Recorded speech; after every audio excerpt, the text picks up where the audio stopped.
Vous vous êtes disputé avec vos voisins? Vous ne connaissez pas vos voisins? Il est encore temps de vous préparer. Vendredi prochain, c'est la 13e édition de la Fête des voisins. L'an passé, presque 7 millions de Français y ont participé et 14 millions d'Européens ont décidé de les imiter. Car la Fête des voisins permet de se rencontrer, c'est un bon prétexte pour connaître des gens sympas qui peuvent devenir des amis. Cette manifestation a été inspirée par un événement tragique. Il y a 13 ans, dans un immeuble parisien, une dame âgée est morte seule dans son appartement. C'est pour que ce drame ne se répète plus qu'est née la fête des voisins. Si vous n'avez jamais participé, vous vous posez sans doute des questions comme par exemple, est-ce que l'organisation de ce rendez-vous demande des compétences particulières? Eh bien rassurez-vous, il suffit d'ouvrir sa porte, ouvrir son cœur. On n'a pas besoin d'avoir fait des études et d'avoir beaucoup de diplômes. Tout le monde peut le faire et c'est pas compliqué. On trouve un ou deux voisins sympas pour commencer, on sort une petite table, quelques chaises, on met tout ça dans le hall de l'immeuble, dans la cour, dans le jardin, un barbecue s'il fait beau, on apporte un peu de boisson, quelques cacahuètes et on demande à chacun d'apporter quelque chose. Vous êtes sceptique, mais vous serez surpris par la générosité des gens. C'est vraiment ça le secret de la fête des voisins, avoir envie de faire plaisir aux autres, d'aller vers les autres.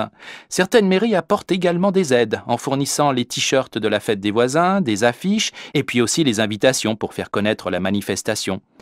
Mais ça peut être aussi des chaises, des tables, donc n'hésitez pas à aller voir votre mère pour lui demander. Et puis ce soir-là, on peut faire du bruit, c'est permis, car ça ne dérange personne, parce que la fête des voisins, c'est des gens qui bavardent, qui discutent.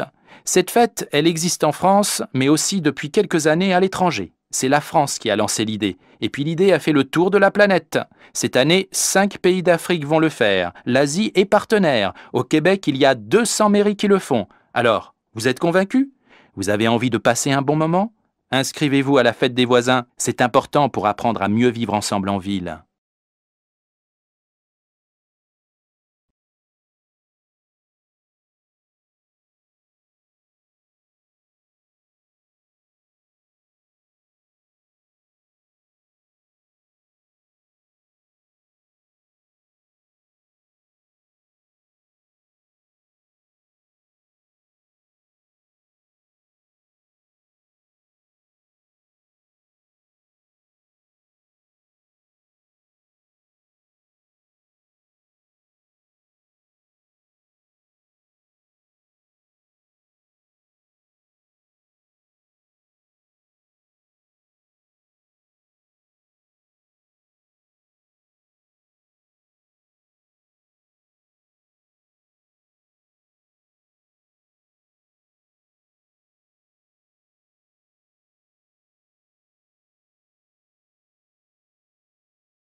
C'est l'heure d'Info Santé.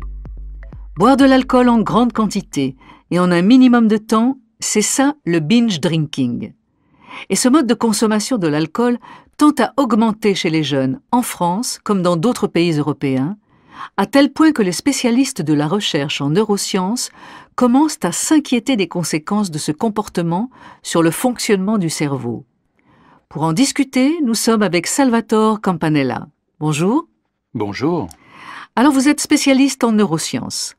Vous travaillez à l'Université libre de Bruxelles et vous vous intéressez au phénomène du binge drinking. C'est bien cela. Alors on va donner une idée de l'importance de ce phénomène. Rien qu'en France, on sait qu'à 16 ans, 85% des jeunes, garçons et filles, déclarent avoir déjà au moins une fois consommé de l'alcool jusqu'à l'ivresse. Et ils sont 10% à avouer boire régulièrement, en particulier le week-end, en soirée et entre amis. Et c'est un chiffre en constante augmentation chez des adolescents de plus en plus jeunes, au collège comme au lycée. Malheureusement, oui. Alors, si aucune étude ne démontre que ces ivresses répétées amènent à la dépendance, il n'en reste pas moins que nous avons des preuves de plus en plus précises que le cerveau de ces buveurs n'est pas épargné par ce mode de consommation. Salvatore Campanella, vous vous intéressez plus particulièrement à la population étudiante qui est très touchée en Belgique, d'ailleurs comme en France, par ce phénomène. Alors vous soulignez que beaucoup de ces jeunes ont encore trop tendance à penser souvent que boire de façon excessive, 1 ou 2 fois par semaine, ce n'est pas un problème. Or, ce n'est pas vrai. Oui, tout à fait. Alors, c'est des études qui avaient démarré il y a 4 ou 5 ans. Et ces études montraient de façon indéniable que même dans des tâches assez simples, le comportement de ces étudiants et le fonctionnement de leur cerveau étaient touchés par la consommation d'alcool.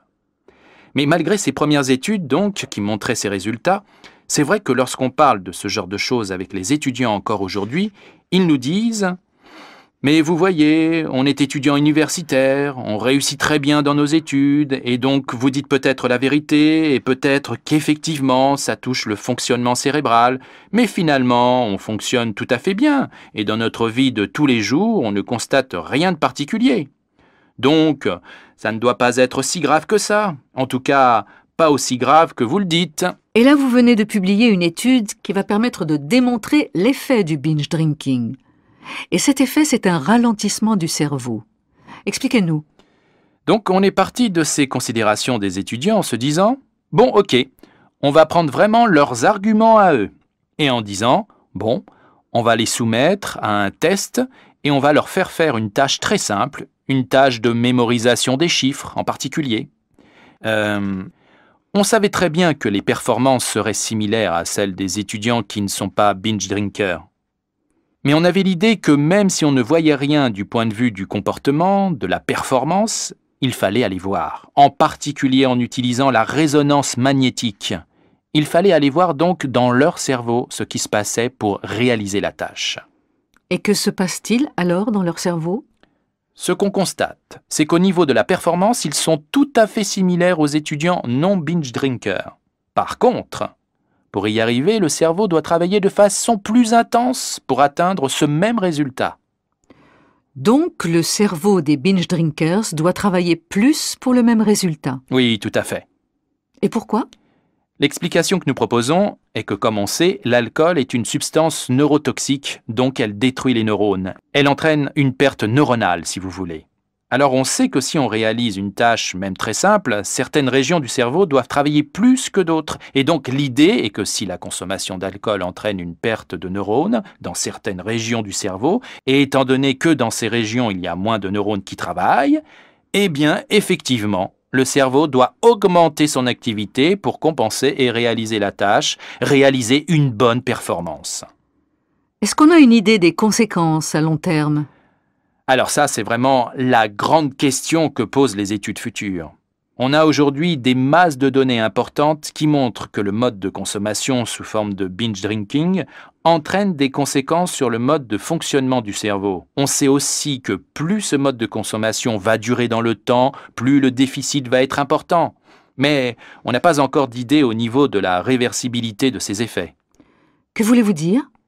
Eh bien, la grande question, c'est Est-ce que tout cela va se stabiliser? Est-ce qu'il y aura un retour à la normale après que la personne aura arrêté ce mode de consommation? Ou bien est-ce que les déficits qui ont été installés dureront pour toujours? Autrement dit, la question de savoir si les conséquences sur le cerveau sont permanentes. Donc ça, c'est vraiment ce que les études futures en neurosciences devront découvrir.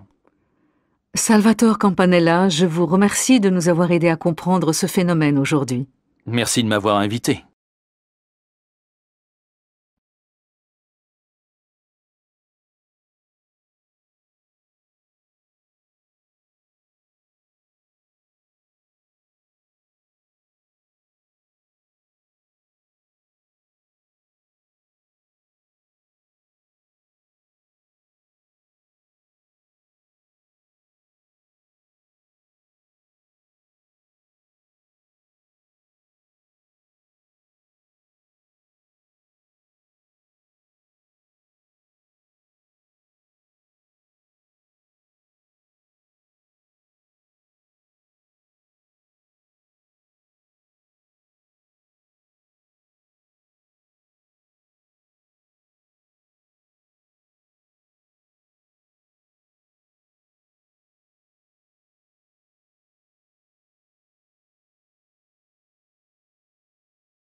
C'est l'heure d'Info Santé. Boire de l'alcool en grande quantité et en un minimum de temps, c'est ça le binge drinking. Et ce mode de consommation de l'alcool tend à augmenter chez les jeunes, en France comme dans d'autres pays européens, à tel point que les spécialistes de la recherche en neurosciences commencent à s'inquiéter des conséquences de ce comportement sur le fonctionnement du cerveau. Pour en discuter, nous sommes avec Salvatore Campanella. Bonjour. Bonjour. Alors vous êtes spécialiste en neurosciences. Vous travaillez à l'Université libre de Bruxelles et vous vous intéressez au phénomène du binge drinking. C'est bien cela. Alors on va donner une idée de l'importance de ce phénomène. Rien qu'en France, on sait qu'à 16 ans, 85% des jeunes, garçons et filles, déclarent avoir déjà au moins une fois consommé de l'alcool jusqu'à l'ivresse. Et ils sont 10% à avouer boire régulièrement, en particulier le week-end, en soirée et entre amis. Et c'est un chiffre en constante augmentation chez des adolescents de plus en plus jeunes, au collège comme au lycée. Malheureusement, oui. Alors, si aucune étude ne démontre que ces ivresses répétées amènent à la dépendance, il n'en reste pas moins que nous avons des preuves de plus en plus précises que le cerveau de ces buveurs n'est pas épargné par ce mode de consommation. Salvatore Campanella, vous vous intéressez plus particulièrement à la population étudiante qui est très touchée en Belgique, d'ailleurs comme en France, par ce phénomène. Alors vous soulignez que beaucoup de ces jeunes ont encore trop tendance à penser souvent que boire de façon excessive, 1 ou 2 fois par semaine, ce n'est pas un problème. Or, ce n'est pas vrai. Oui, tout à fait. Alors, c'est des études qui avaient démarré il y a 4 ou 5 ans. Et ces études montraient de façon indéniable que même dans des tâches assez simples, le comportement de ces étudiants et le fonctionnement de leur cerveau étaient touchés par la consommation d'alcool. Mais malgré ces premières études, donc, qui montraient ces résultats, c'est vrai que lorsqu'on parle de ce genre de choses avec les étudiants encore aujourd'hui, ils nous disent « Mais vous voyez, on est étudiant universitaire, on réussit très bien dans nos études, et donc vous dites peut-être la vérité, et peut-être qu'effectivement ça touche le fonctionnement cérébral, mais finalement on fonctionne tout à fait bien, et dans notre vie de tous les jours, on ne constate rien de particulier. Donc, ça ne doit pas être si grave que ça. En tout cas, pas aussi grave que vous le dites. » Et là, vous venez de publier une étude qui va permettre de démontrer l'effet du binge drinking. Et cet effet, c'est un ralentissement du cerveau. Expliquez-nous. Donc, on est parti de ces considérations des étudiants en se disant « Bon, ok, on va prendre vraiment leurs arguments à eux. » Et en disant « Bon, on va les soumettre à un test et on va leur faire une tâche très simple, une tâche de mémorisation des chiffres en particulier. On savait très bien que les performances seraient similaires à celles des étudiants qui ne sont pas binge drinkers. Mais on avait l'idée que même si on ne voyait rien du point de vue du comportement, de la performance, il fallait aller voir, en particulier en utilisant la résonance magnétique. Il fallait aller voir donc dans leur cerveau ce qui se passait pour réaliser la tâche. Et que se passe-t-il alors dans leur cerveau ? Ce qu'on constate, c'est qu'au niveau de la performance, ils sont tout à fait similaires aux étudiants non binge drinkers. Par contre, pour y arriver, le cerveau doit travailler de façon plus intense pour atteindre ce même résultat. Donc, le cerveau des binge drinkers doit travailler plus pour le même résultat. Oui, tout à fait. Et pourquoi ? L'explication que nous proposons est que, comme on sait, l'alcool est une substance neurotoxique, donc elle détruit les neurones. Elle entraîne une perte neuronale, si vous voulez. Alors on sait que si on réalise une tâche, même très simple, certaines régions du cerveau doivent travailler plus que d'autres. Et donc l'idée est que si la consommation d'alcool entraîne une perte de neurones dans certaines régions du cerveau, et étant donné que dans ces régions il y a moins de neurones qui travaillent, eh bien effectivement, le cerveau doit augmenter son activité pour compenser et réaliser la tâche, réaliser une bonne performance. Est-ce qu'on a une idée des conséquences à long terme ? Alors ça, c'est vraiment la grande question que posent les études futures. On a aujourd'hui des masses de données importantes qui montrent que le mode de consommation sous forme de binge drinking entraîne des conséquences sur le mode de fonctionnement du cerveau. On sait aussi que plus ce mode de consommation va durer dans le temps, plus le déficit va être important. Mais on n'a pas encore d'idée au niveau de la réversibilité de ces effets. Que voulez-vous dire ? Eh bien, la grande question c'est, est-ce que tout cela va se stabiliser ? Est-ce qu'il y aura un retour à la normale après que la personne aura arrêté ce mode de consommation ? Ou bien est-ce que les déficits qui ont été installés dureront pour toujours ? Autrement dit, la question de savoir si les conséquences sur le cerveau sont permanentes. Donc ça, c'est vraiment ce que les études futures en neurosciences devront découvrir. Salvatore Campanella, je vous remercie de nous avoir aidés à comprendre ce phénomène aujourd'hui. Merci de m'avoir invité.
Vous vous êtes disputé avec vos voisins? Vous ne connaissez pas vos voisins? Il est encore temps de vous préparer. Vendredi prochain, c'est la 13e édition de la fête des voisins. L'an passé, presque 7 millions de Français y ont participé et 14 millions d'Européens ont décidé de les imiter. Car la fête des voisins permet de se rencontrer, c'est un bon prétexte pour connaître des gens sympas qui peuvent devenir des amis. Cette manifestation a été inspirée par un événement tragique. Il y a 13 ans, dans un immeuble parisien, une dame âgée est morte seule dans son appartement. C'est pour que ce drame ne se répète plus qu'est née la fête des voisins.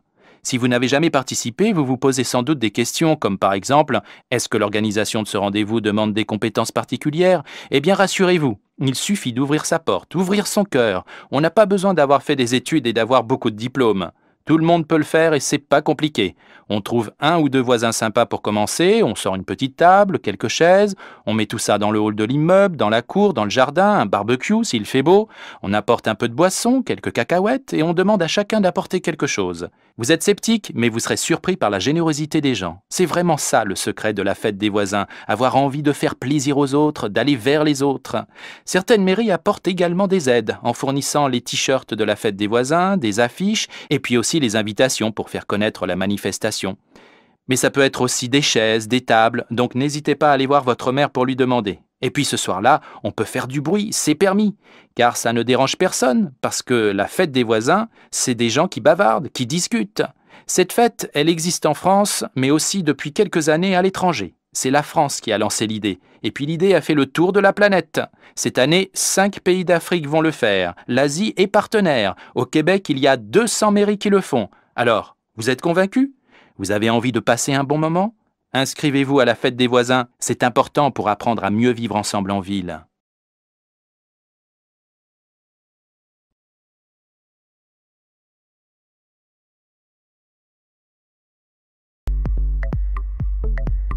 C'est l'heure d'Info Santé.